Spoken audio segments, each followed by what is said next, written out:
नमस्कार दोस्तों, आपका स्वागत है ऑनलाइन शॉर्ट हैंड कोर्स की सीरीज में। ऑलरेडी पहले काफी सारे चैप्टर प्रोवाइड कर चुका हूं 16। अब आज बात करेंगे हम चैप्टर नंबर 17 की। पहले आपने अच्छे से कर लिया होगा, इसी उम्मीद के साथ आगे आपको मैं पढ़ा रहा हूं। चैप्टर का नाम है दी एस्परेट अबाउट एच डाउनवर्ड। हमने देखा था एच कौन कौन सा होता है। जब स्टार्टिंग में मैंने आपको पढ़ाया था तो बताया था एच होता है ये और एक होता है ये। इसके बारे में आपको पहले बता चुका हूं। आज बात करेंगे इस वाले की, एच डाउनवर्ड कहां कहां लगता है। तो देखिए, सबसे पहले एच डाउनवर्ड लगता है जब सिंगल हो, जैसे कि ही।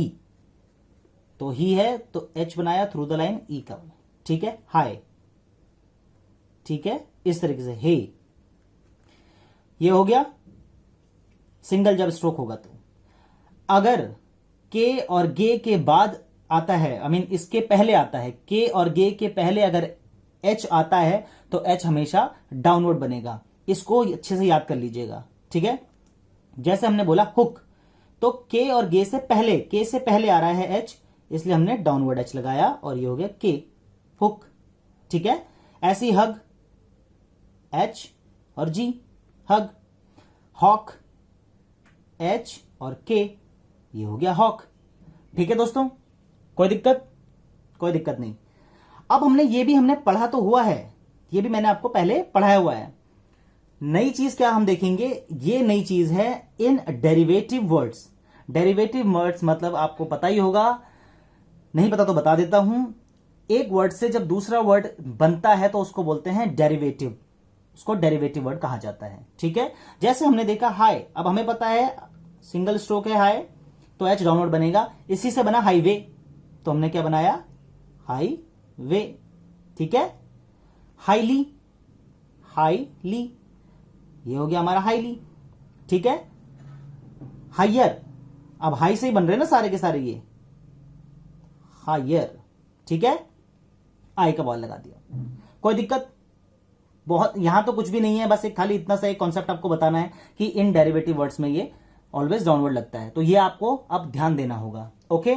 अब जो एक और चीज नई हमें सीखनी है वो क्या है, after horizontal stroke H downward आएगा। अगर एच से पहले कोई हॉरिजॉन्टल स्ट्रोक आ रहा है तो हम एच को हमेशा डाउनवर्ड बनाएंगे। कैसे? जैसे आपने देखा कोहेरेंस, कोहेरेंस में हमने क्या बनाया, क्योंकि ये हॉरिजॉन्टल है तो हमने बनाया को है एच नीचे को और आर और एनएस। बताया था ना, एन की हुक होती है, ये एच है तो एन की हुक ही होती है, बंद कर देंगे तो एनएस हो जाएगा, ठीक है। तो ये याद रखना आपको, पीछे से सारा रिवीजन भी हो रहा है आपका। तो कोहेरेंस समझ में आ गया आपको। ऐसे ही कोहेशन, अब देखिए यहां पे शन का भी रूल आ गया, जो पिछला पढ़ा है चैप्टर, हाँ, को है और शन। अब देखिए शन इधर क्यों लगाया, इसके ऑपोजिट, ये आपको पिछली क्लास में मैंने बताया था। इतना दोस्तों समझ में आ गया? उम्मीद है यहां तक कोई दिक्कत आपको नहीं भी आई होगी अब तक। अब देखते हैं आगे इस चैप्टर में क्या बचा है। अब है इसमें एक एच होता है टिक, टिक वाला एच। वो टिक वाला एच क्या होता है, आइए देखते हैं। जब एल और आर होगा या ऑन बनेगा तब हम एच की टिक लगाते हैं। कैसे? एच की टिक होती है ये डाउनवर्ड, ठीक है, इस तरीके से। अब एल आया, जैसे हेल, तो एल से पहले आया तो ये हेल हो गया, एच हमने ये लगा दिया। हमने ये नहीं बनाया, ये वाला नहीं बनाया हमने, क्योंकि जो काम एच की टिक से हो सकता है हम उसको एच बड़ा क्यों बनाए, ठीक है। ऐसा बनाएंगे तब भी कोई दिक्कत नहीं है, लेकिन शॉर्ट फॉर्म, शॉर्ट हैंड का मतलब क्या, शॉर्ट से शॉर्टेस्ट करते जाना है उसको, ठीक है। अब देखिए अगला है हिल। अब हिल में क्या होगा, एच की टिक लगाई और एल, बस हिल। ऐसे ही हेल्प, बहुत ही इजी है, कुछ खास है ही नहीं इस चैप्टर में, ठीक है।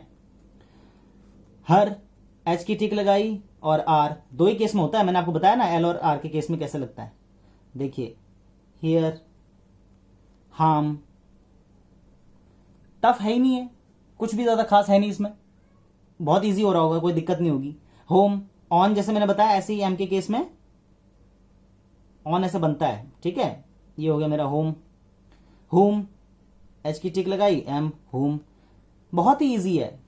अच्छा, इसके अलावा अब एच हमारे टोटल कितने हो गए, 4, इसको मिला के। एक था एच डाउनवर्ड, एक था एच अपवर्ड, एक है एच की टिक और एक है डॉट एच। डॉट एच कैसे लगता है ये देखिए, नेबरहुड, जहां पर आपको बीच में कहीं पर इस तरीके से दिखाई देगा, वहां पर जैसे मैनहुड, इस तरीके के वर्ड्स में हमेशा हम डॉट लगाते हैं, ठीक है। जैसे कि नेबरहुड, पूरा एच हमने नहीं बनाया, एच की हमने टिक से ही फॉर्म कर दिया, ठीक है। ये दो लगे, ये वाल लग गया ऊ का और ये हो गया एच का टिक, ठीक है, सॉरी एच का डॉट। मैनहुड, मैनहुड, ऊ और ये हो गया एच, क्लियर है। अब देखिए up hill, up hill, up ये हो गया, एच के लिए डॉट लगाया और ई उसका वावल हो गया, ठीक है। तो हम ऐसे भी बना सकते हैं, लेकिन अगर आपको दिक्कत आएगी इस चीज को, जब आप शॉर्ट हैंड की प्रैक्टिस करेंगे तब तो आप बना लेंगे, लेकिन जब अगर कल को डिक्टेशन आप करने लगेंगे तो हो सकता है आप इसको किसी दूसरे वे में बनाएं, तो भी कोई दिक्कत नहीं है। आपको इंपॉर्टेंट है आपको पढ़ना आना चाहिए, लेकिन अभी मैं आपको बेसिक्स सिखा रहा हूं, इसलिए आपको इनको पढ़ना बहुत ज्यादा जरूरी है, ठीक है दोस्तों।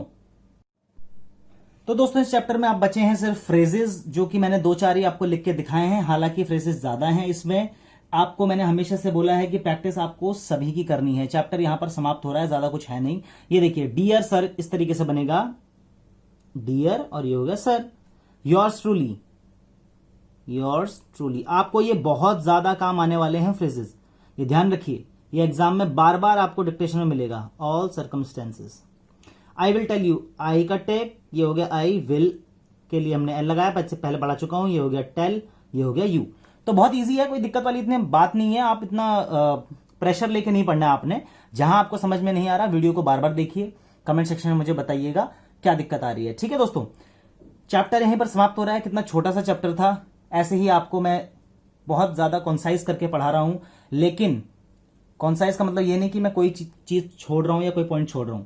आपको मैं बस ये समझ लीजिए कि बहुत ज्यादा चीजें जो एक्स्ट्रा हैं, जो कि हमें करने की ज्यादा फालतू जरूरत नहीं है, वो मैं आपको करके दिखा रहा हूं। अगर मैं आपको यही चीज पूरा एकदम एक एक करके दिखाता तो आपको ये लगता कि कितना लंबा लंबा चैप्टर है, कितनी सारी चीजें हैं। ऐसा नहीं है, एक एक वर्ड लिख के आपको दिखाने की जरूरत है ही नहीं, आपको मैंने समझा दिया, बस आपका काम है ईमानदारी से प्रैक्टिस करना, ठीक है दोस्तों। चैप्टर यहां पर समाप्त हो रहा है और कुछ खास नहीं है। अब नेक्स्ट चैप्टर हमारा जो होगा वो आर के ऊपर है, तो देखेंगे उस चैप्टर में क्या है और क्या नहीं है।